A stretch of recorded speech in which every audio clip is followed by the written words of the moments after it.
Welcome back to Psych Vidz. Today, we are focusing on the chameleon effect.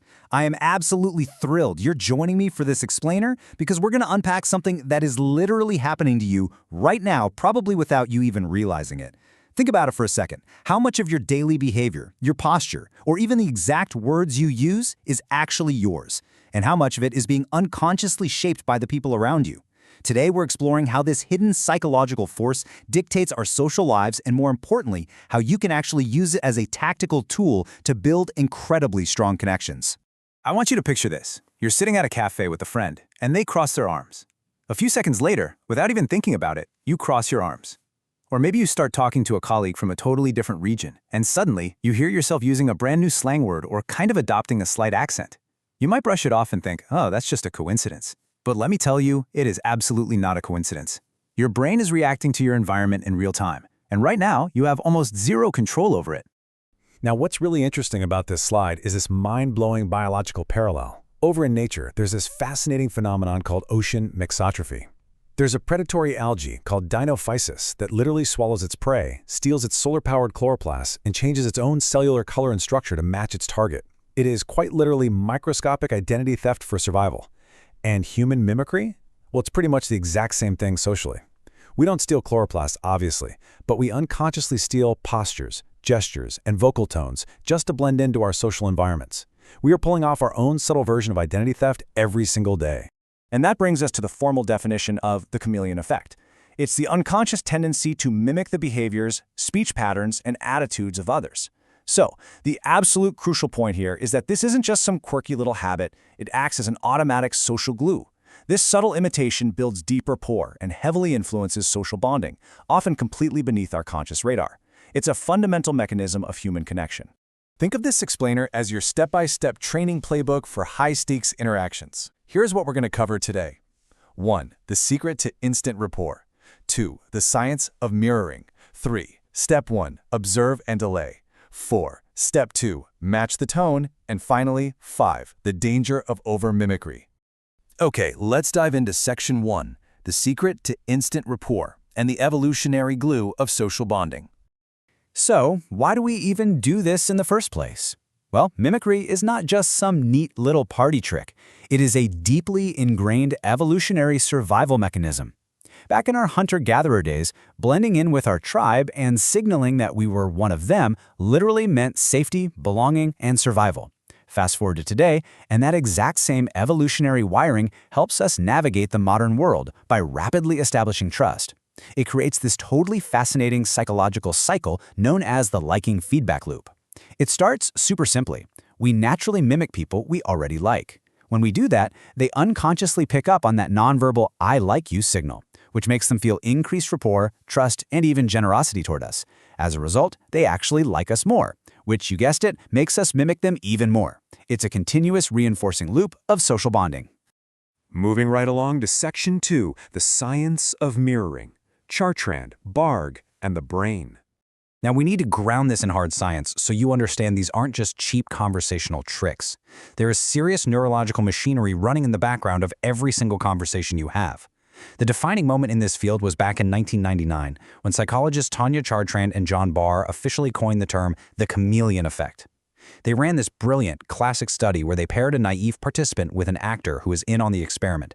If the actor started rubbing their face or shaking their foot, the participant would viscerally start rubbing their own face or shaking their foot without having any idea why. This was followed up in 2003 by Laskin and colleagues who detailed exactly how this acts as social glue, and then in 2004, Van Bouwen proved that mimicking people actually makes them act more generously towards you.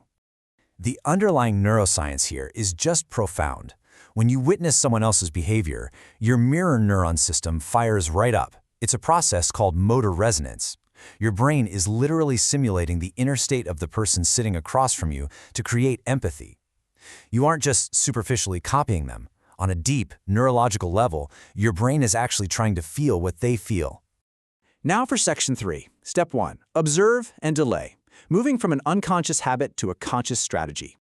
All right, so how do we take this automatic brain function and use it deliberately? We are moving from an unconscious habit to a conscious tactical strategy. Put yourself in the hot seat for a second. Imagine you're walking into a massive job interview or a really high-stakes client meeting. How do you actually deploy this? Well, here are your first actionable steps for conscious mirroring. Step 1. Observe the environment and establish the other person's baseline posture and energy. Don't do anything yet. Just watch. Step 2 is absolutely critical. Wait a few seconds. You must delay your mimicry. Think about it. If they lean forward and you instantly snap forward a millisecond later, you are going to look incredibly obvious or, honestly, like you're mocking them. Step 3, deploy subtle, deliberate mirroring. Take your time, let that delay pass, and then smoothly adapt to their posture. Next up is Section 4, Step 2, match the tone, expanding beyond body language. Let's move to and see how this builds, because physical posture is really only half the battle. You need to synchronize vocally and emotionally as well. Let's contrast exactly how to apply these techniques differently based on your goal. In a job interview, your primary focus should be on posture mirroring, strategic nodding, and matching their professional slang. You're trying to signal, hey, I am a cultural fit for this team. But if you're in a salary negotiation, the tactics shift entirely. Here, you want to use heavy delay tactics so you don't seem overly eager or desperate. You want to match their vocal volume to establish equal footing, and you want to completely mirror their emotional restraint to maintain your leverage. The context dictates exactly how the chameleon adapts. Finally, Section 5. The danger of over-mimicry, the dark side of the chameleon. As incredibly powerful as this is, there are very real psychological risks to over-adapting, and we need to talk about them. And this brilliantly illustrates the stark divide we're dealing with. On one hand, we have natural mirroring.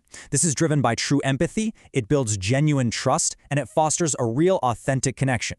On the other hand, we have manipulative parroting.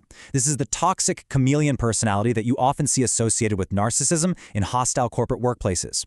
It is used purely for manipulation, it feels incredibly forced to the person on the receiving end, and when it's finally discovered, it completely destroys any trust that was there. When we over-adapt, the negative symptoms can be severe. We become vulnerable to emotional contagion, which literally means absorbing other people's shared anxiety as if it were our own. We risk falling into groupthink and conformity. There's even this modern phenomenon called the digital chameleon effect, where people adopt completely fake, highly curated personas online just to fit in with a certain crowd. But the most alarming risk highlighted here is identity diffusion, particularly in highly empathic people or chronic people pleasers.